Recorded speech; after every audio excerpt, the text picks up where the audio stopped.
We had a long, dark phase begin after about 3 parts into the search for the mysterious short-form distress signal that had vanished just as mysteriously. The Endeavour and the Rover 17 group were still over 10 spans from each other.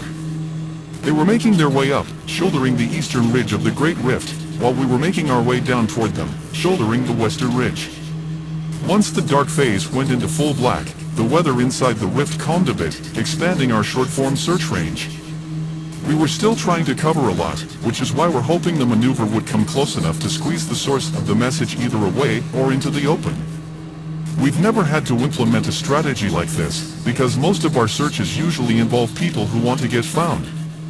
Also, in a frontier that would put your American Wild West to shame when it comes to individual risk, your primary goal is survival, and the last thing you tend to think about is what other people have that you want for yourself, or destroying anything that exists to make your life easier, or even possible, in some cases. In fact, I found just the opposite to be the truth, as the sense of community and cooperation is a genuine piece of our colony's culture. There's a true sense of a common goal, and most citizens I know or have come in contact with will fight for it with the blindly devoted ferocity that siblings will defend each other. To put it simply, the people in our colony don't have time or any reason to do anything that would stand in the way of that progress. That's what made this whole series of events so strange. The nearest colony to us was fledgling at best. Other colonies on the moon were further along than that, but still nowhere near as developed as we were. Where were these newfound enemies coming from? And why?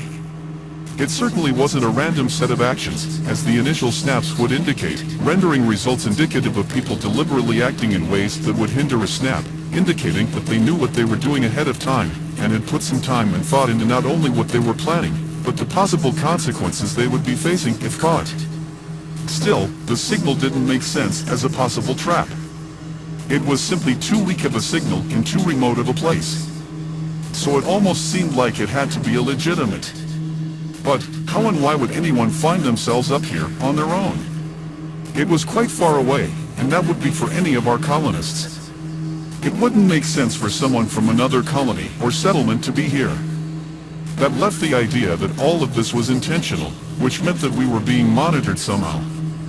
Unfortunately, none of the answers I could put my mind on gave me any sense of comfort. It was not much longer before one of the transports moving with Rover 17 picked up something faint. After some shifting, the rover picked up the signal even stronger. It was the same signal we had encountered, and it seemed as though it was still moving. Trevin put the 2 transports into a honing pattern, and we were monitoring them as it happened.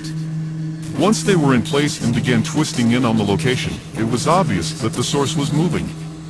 I was actually starting to wonder if this was from the moon at all, and not some rogue group from the planet. Not happy with how the signal seemed to keep slipping from the search, Trevin launched both of the jumpers the rover was carrying. This would put 4 ships in the spiral and would make much shorter work of finally tracking down the source of the signal.